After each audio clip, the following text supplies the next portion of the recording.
போனா அது அல்வா மாதிரி டக்கு டக்கு டக்குன்னு.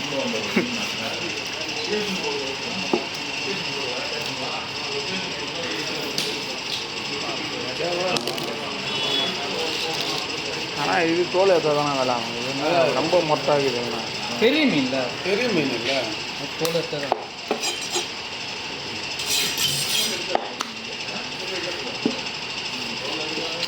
கட் பண்ணுறதுல வர சுகமே வேறு மாதிரி இருக்கும். இப்போ தோலை எடுத்துகிட்டு கட் பண்ண மீன் சாப்பிட்றது நல்லா இருக்கும். இல்லை போடலாம். இதுதான் கட்லெட் மாரி இருக்கும். இது கரெக்டான இதான கரெக்டான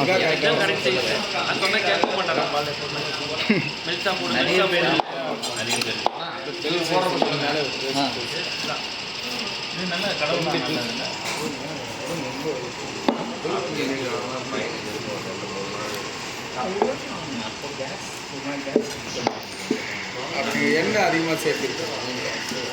வேறு என்ன எண்ணெய் இப்போ இது எடுத்துகிட்டு போயிட்டு நீங்கள் மஞ்சள் மிளகாத்தூள் புளி இதெல்லாம் போட்டு வச்சு சாப்பிட்டீங்கன்னா இல்லை ஒரு பொறுப்பெல்லாம் பொறிக்கும்.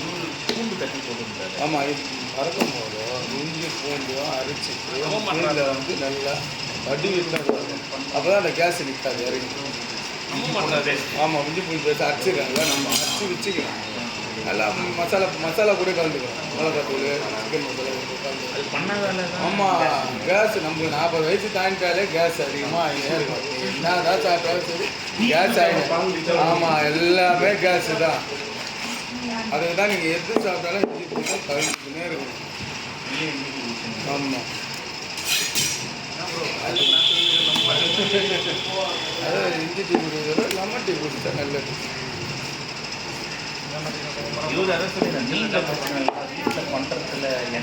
சாதாரணமான கேஸ் தான், நீங்கள் எது சாப்பிட்டாலும் கேஸ் தான். நீங்கள் போட்டுங்க, சேர் எடுத்துங்க, அதை நான் கட் பண்ணி தரேன் பீஸ் தனியாக. இதில் நீங்கள் போட்ட பிறகு பீஸ் எடுத்து கொடுங்க, நான் அதை கட் பண்ணி தரேன்.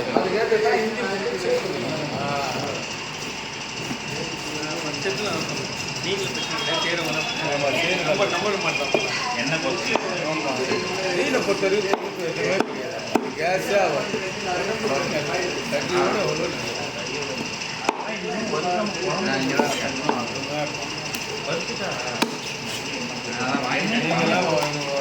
நாங்களாம் வந்து வறுத்து அதிகமாக சாப்பிடக்கூடாது.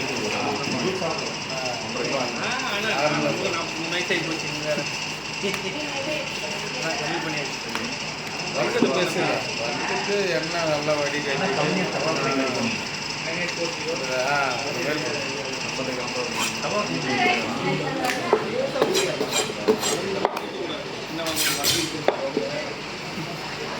ஊட்டாலும் டேஸ்ட் கிடைக்காது.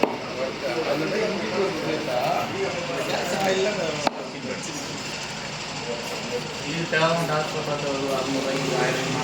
தேவையில்லாத அதெல்லாம் மீன் சாப்பிட்றது மீன் உடம்பு நல்லது.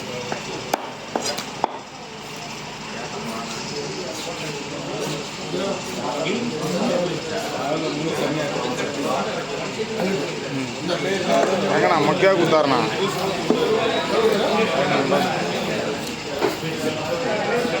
அதான் நினச்சிடும். இந்த ஜென்மத்தில் இனிமேட்டு வரமாட்டேன்னு நினச்சிடும்.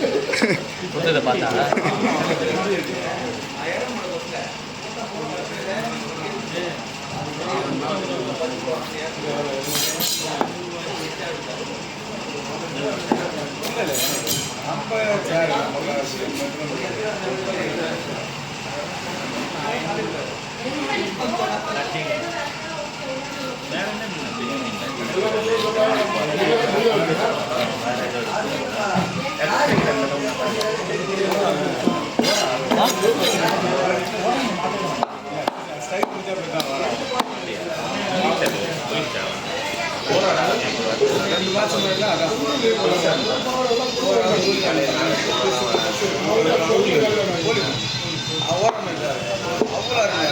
பார்க்கட்டா மீன் கருப்பாக இருக்கும். வெட்டினா உள்ள தலைநாட்டு